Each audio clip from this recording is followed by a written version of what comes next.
Hello, lovelies. Welcome to this episode of Lessons from the Universe with Jennifer Hall. I look forward to sharing my channeled message with you today, and if you love it, please remember to like, share, review, and subscribe. Hello, lovelies. Welcome to this special edition of Lessons from the Universe with Jennifer Hall.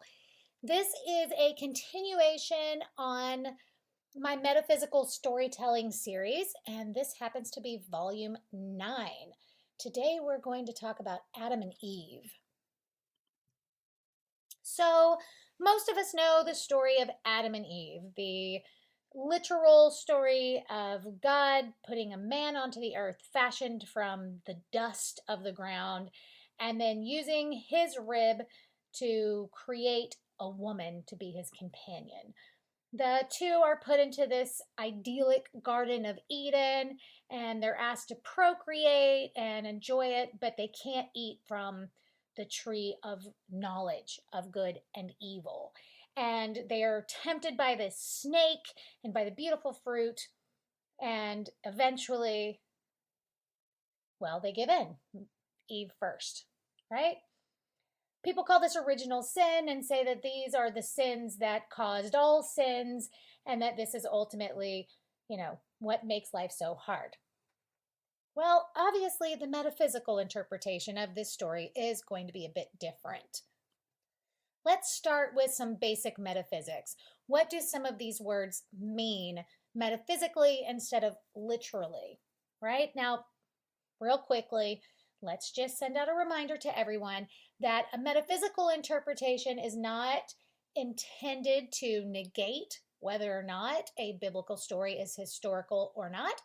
I am going to argue, as I always have, that it's irrelevant if it's historical or not. Either way, the metaphysical interpretation is of utmost importance to us as individuals on the path to awakening. Let's start with the word dust. Dust is materiality.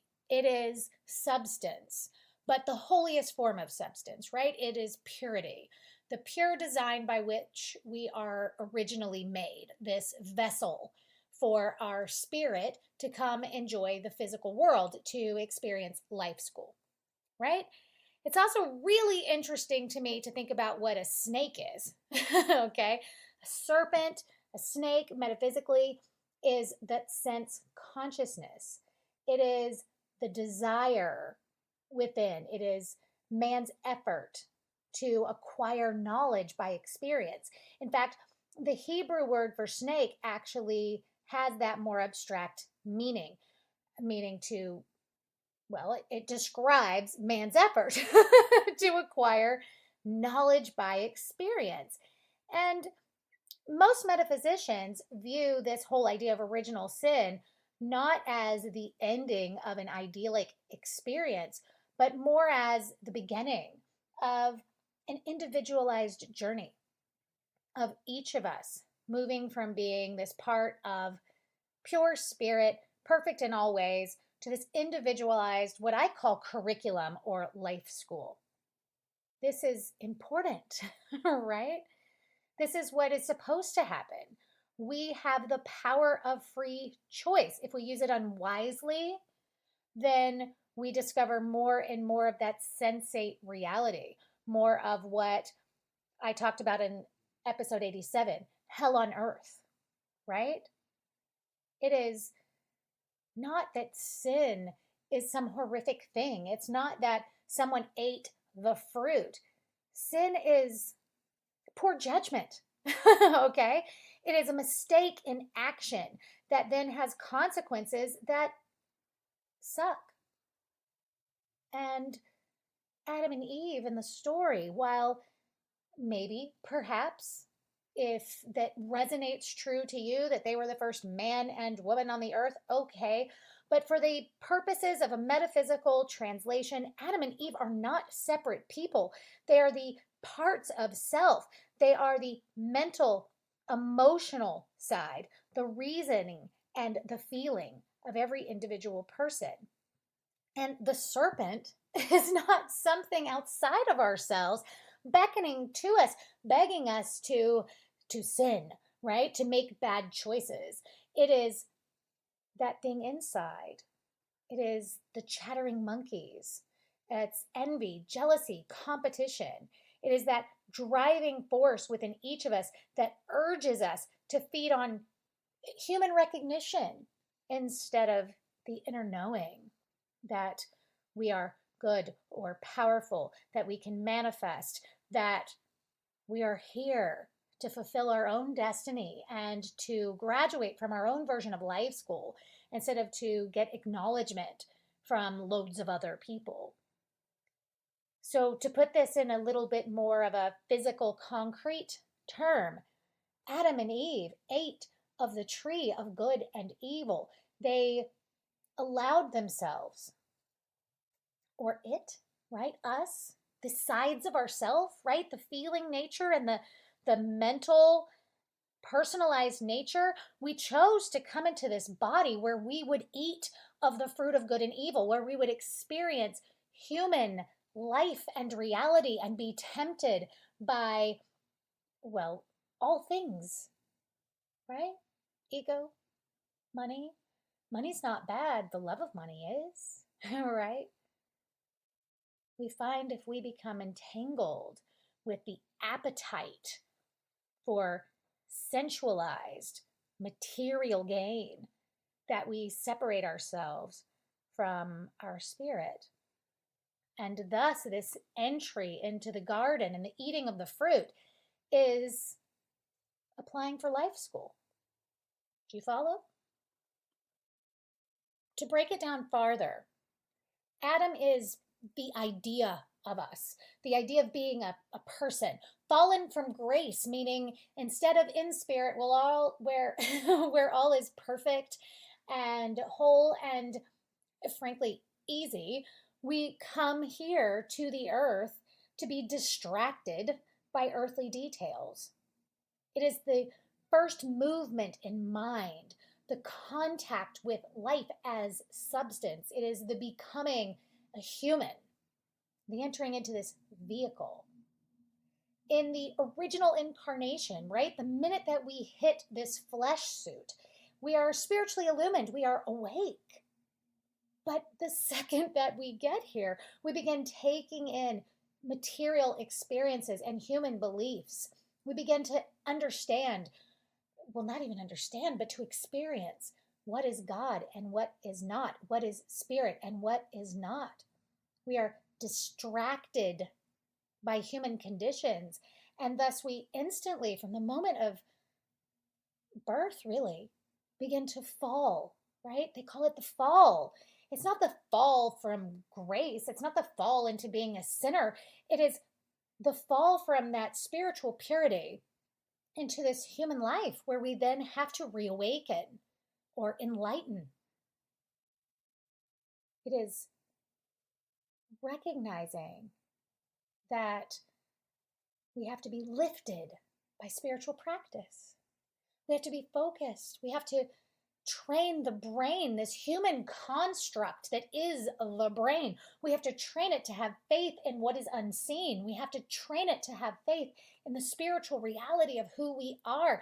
Again, that is why we call it awakening, because we fell into this body to have to remember, to have to awaken, so that we can remember who we really are. We spend too long away from life school and we forget how extraordinary our spiritual existence is. Again, there is Eve. Eve comes of Adam, right? But not another person, right? It shares the rib. It is within the same being. It is that feminine aspect of this human incarnation, of quote unquote generic man. It is love individualized within the individual, right? It is limited in that it is individualized. It is the way each of us experiences love. For you and I, each that will be different. It is the seed within us of feeling. It is the seed of higher self that we can nurture and grow. And so we are here by choice, entered into a machine, this physical body with a brain that is personified by Adam, and then nurtured, implanted with a seed that we call Eve. That seed of love, of feeling, not just emotion, but feeling. And that seed is struggling to grow within inside the limited construct of our bodies. We feel how amazing sometimes the straying life can be. There are times that the quote unquote sin, that the temptation of experience feels quite lovely. That's okay. But we have to nurture the seed within by focusing on the spiritual aspects, by making the spiritual choice over the material one, or finding a way for the two to actually coexist in a way that is completely pure and not, well, not just lying to ourselves. This, beloved, is our human reality. It's our life school. So here they are, Adam and Eve, human wisdom, human body, coupled with the seed of spiritual awakening. It is the two halves of ourselves, of you, of me, of each of us. And when the two join harmoniously in the Garden of Eden, not some physical place, but a state of mind, a spiritual one where consciousness, knowing, and feeling are aligned, where faith and trust are active, and frankly, where willingness is. Because after all, it's a choice to put doubt aside, a choice to respond to fear by answering its childlike questions. Answer the what ifs. Align our words and actions, our efforts. Align these with our true higher thoughts, our true higher self, and nurture the seed within so that we can be both human and spiritual simultaneously. If we don't get to be both, we don't get to be either. We have to deeply, completely recognize that all things really do work together for good. We have to trust the unfolding, respond to the whispers of our souls. We have to evaluate temptation. Do you understand that concept, beloved? Temptation is a gift from the universe, an opportunity to evaluate choices, to think about this sensate life and decide if the risk is worth it, to pause and think, who will we hurt? How will we hurt them? Is it best for us, or is it best to lay this aside? We have to remember that temptation is an opportunity to disband its energy, its arrival, before it disrupts our peace, so that we can stay in the garden, so we can remain here in heaven on earth, in this world, be in it, but not of it. Here we embrace life school, its earthly joys, all while becoming more and more enlightened along the way. We walk the upward path to awakening. We maintain, explore, and master all of our spiritual natures while enjoying the fun part of life too. The fun, the food, the clothes, whatever, and the lessons. So God, the highest version of us, the universe, energy, came here and put itself in a body. And in that body is the seed of our enlightenment. It is Adam and Adam's rib, the body and the seed of awakening here on purpose in this perfect place where we are pushed and prodded to taste the fruit of the tree of good and evil, to be given choice, to have to relearn who we are, to awaken, so that we can experience that garden again, which is really just alignment to self. It is reactions that support our joy instead of more pain. It is the understanding that life school itself is the garden, and whether it feels good or bad is almost completely up to us. Think about that, beloved. Take care of your machine and nurture the seed of higher self within. Until next time, beloved, namaste. Hi, I'm Dr. Heather. I've seen Jennifer for several sessions a few years ago when I needed help managing my energy. And what I mean by that is those of us that are in helping professions, or whether you're a natural caretaker like a mother, or you're that person in your friend circle that everyone comes to when they need something, we have a great sense of empathy for other people, and we get something out of helping them. When we don't manage our energy properly, instead of getting the reward and getting energized by helping other people, we start to feel drained. And that was happening to me. Jennifer worked with me to give me some really valuable and simple tips and foundational tools to use to help monitor myself and correct that. She gives a lot of this in her podcasts. I've heard several of these peppered throughout there. If you're one of these people who is a natural caretaker, whether it's your career or just who you are in your life, you know what I'm talking about. This sounds familiar to you. So I really want to encourage everybody to keep listening to her podcast and support the podcast so that this message can get to the wider public. Those of you who have tried to get an appointment with her for an individual session know that it's impossible. So if this podcast doesn't stay on the air, a lot of people are going to go without this valuable information.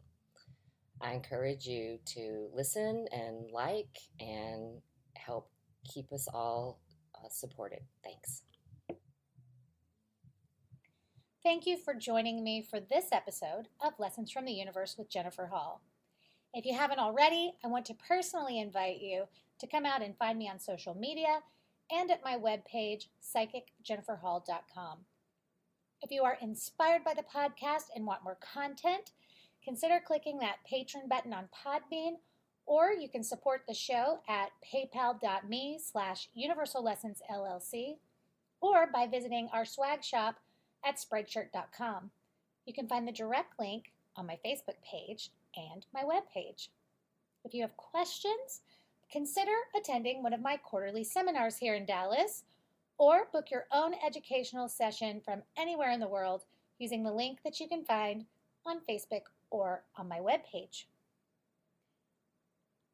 I am sending each of you love, light, clarity, and wisdom, and I want you to know that whether you realize it or not, there's a little brunette with a podcast that's got your back.